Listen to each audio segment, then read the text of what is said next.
तो चलिए आज हम एक ऐसे सफ़र का विश्लेषण करने वाले हैं जो शुरू तो एक बहुत ही रोमांचक मोटरसाइकिल ट्रिप की तरह हुआ था, लेकिन ख़त्म एक डरावने सपने यानी एक नाइटमेयर के रूप में हुआ। ये कहानी अक्टूबर 2023 की है और ये हमें सिक्किम की उन बेहद खूबसूरत लेकिन उतनी ही खतरनाक वादियों में ले जाती है।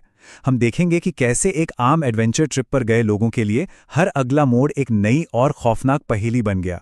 जनार्दन के इन शब्दों को ध्यान से सुनिए। हमारी यात्रा एडवेंचर नहीं, बुरा सपना बन जाएगी। ये कोट एकदम परफेक्टली उस माहौल को सेट करता है। बहुत सारी उम्मीदों और जोश के साथ शुरू हुई ये ट्रिप देखते ही देखते कैसे एक ऐसी डरावनी सच्चाई में बदल गई जिसे समझाना सच में नामुमकिन सा लगता है। तो सबसे पहले बात करते हैं इस भयानक सफर की शुरुआत की। इस खौफ को समझने के लिए सबसे पहले उनकी शारीरिक और मानसिक थकान को समझना बहुत जरूरी है। जरा सोचिए, पहले 3 दिनों में ही उन्होंने लगातार 740 किलोमीटर का लंबा सफर तय कर लिया था। इसी थकान के बीच जनार्दन के दाहिने कंधे में एक अजीब सा बढ़ता हुआ दर्द शुरू हो गया, और मैं आपको बता दूं, ये दर्द आगे चलकर इस कहानी में एक बहुत बड़ी रुकावट बनने वाला था। अब इस नंबर को देखिए, 5200। ये कोई मामूली नंबर नहीं है। ये असल में साउथ लोनक झील की ऊंचाई है, वो भी मीटर्स में। ये आंकड़ा हमें बताता है कि ये राइडर्स खुद को कितनी चरम परिस्थितियों में धकेल रहे थे। -6 डिग्री सेल्सियस का जमा देने वाला तापमान। ऐसी ऊंचाई पर ऑक्सीजन की इतनी कमी हो जाती है कि शरीर लिटरली जवाब देने लगता है। अब यहां से शुरू होता है वापसी का सफर, जहां प्रकृति अपना असली खेल दिखाती है। प्रकृति ने उनके सामने एक बहुत बड़ी दीवार खड़ी कर दी थी। गुरुडोंगमार झील के पास अचानक भारी बर्फबारी शुरू हो गई और रास्ते में जानलेवा ब्लैक आइस जम गई। हालात इतने खराब हो गए कि सेना को आगे का रास्ता बंद करना पड़ा और इनके ट्रैवल परमिट्स भी कैंसिल हो गए। मजबूर होकर इस पूरे ग्रुप को अपनी डोमिनार 400 बाइक्स वापस लाचेन की तरफ मोड़नी पड़ी। लेकिन पता है, असली हॉरर अक्सर तब शुरू होता है जब हम बिल्कुल सही और तार्किक चेतावनियों को पूरी तरह इग्नोर कर देते हैं। ये स्टेप्स ध्यान से देखिए। ये दिखाते हैं कि कैसे एक के बाद एक की गई इंसानी गलतियों ने उनकी किस्मत का फैसला कर दिया। पहले होटल मैनेजर ने लैंडस्लाइड की चेतावनी दी, उन्होंने इग्नोर किया। फिर आर्मी ऑफिसर की बात नहीं मानी और अंत में रात के अंधेरे और बर्फीली बारिश के बीच जीपीएस के भरोसे एक ऐसे अनजान ऑफ रोड रास्ते पर निकल पड़े जहां जाने का कोई मतलब ही नहीं था। तुंग चेकपोस्ट पर एक आर्मी अफसर ने बहुत साफ शब्दों में कहा था, जंगल का रास्ता मत लो। एक तरफ सुरक्षित कच्चा रास्ता था और दूसरी तरफ एक ऐसा जंगल जो अनजान रहस्यों से भरा था। पर क्या उन्होंने बात मानी? बिल्कुल नहीं। उस जिद्दी ग्रुप ने उसी अनजान पानी से भरे जंगल के रास्ते को चुना।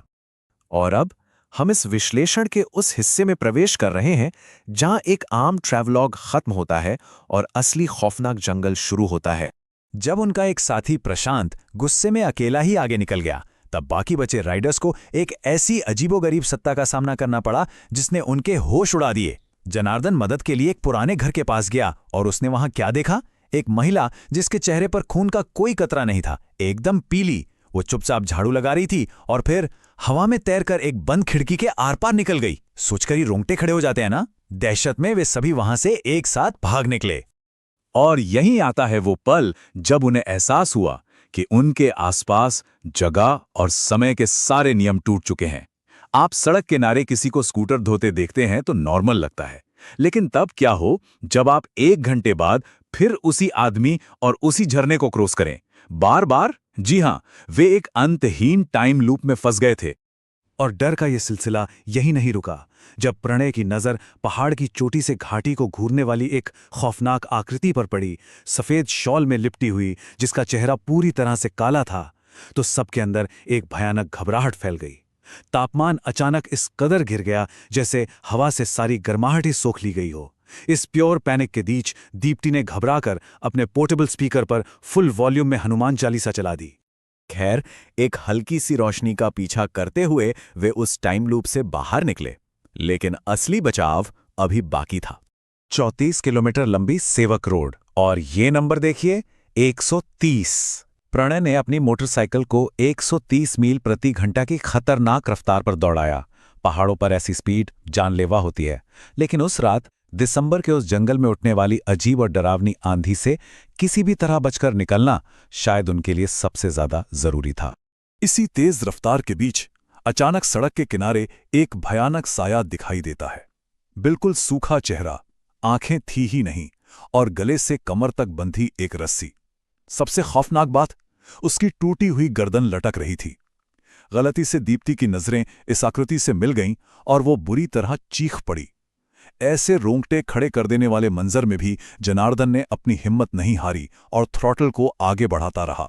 उन्हें लगा कि सिलीगुड़ी के एक सुरक्षित होटल के कमरे में पहुंचकर ये बुरा सपना खत्म हो जाएगा, लेकिन आधी रात में दीप्ति अचानक चीखते हुए उठ बैठी। तुम कौन हो? यहां क्या कर रहे हो? उसे लगा कि वो खौफ उनके साथ कमरे के अंदर तक आ गया है। इस हद तक डगे हुए मन को शांत करने के लिए जनार्दन को भगवद गीता का सहारा लेना पड़ा। अब आते हैं उस फैक्ट पर जो इस पूरे डरावने अनुभव को एक बहुत ही दुखद सच्चाई से जोड़ता है। याद है आपको अक्टूबर 2023 की विनाशकारी सिक्किम बाढ़? स्रोत से पता चलता है कि उस भयानक बाढ़ ने उस रास्ते पर बसे कई गांवों को पूरी तरह तबाह कर दिया था। न जाने कितनी जानें गई थीं। और ये असाधारण घटनाएं शायद उन्हीं दुखद रूप से विस्थापित भटकती हुई आत्माओं से जुड़ी हो सकती हैं। ये सब हमें एक बहुत ही गहरे सवाल पर लाके खड़ा कर देता है। जब किसी जगह पर कोई प्राकृतिक आपदा आती है तो क्या वहां अपनी जान गंवाने वालों की गूंज उन्हीं रास्तों पर हमेशा के लिए कैद रह जाती है? एक बेहद खूबसूरत पहाड़ी हाईवे और अतीत की दुखद घटनाओं के बीच का पर्दा आखिर कितना झीना है ना? हम आपको इसी सवाल के साथ छोड़ रहे हैं, सोचिएगा जरूर।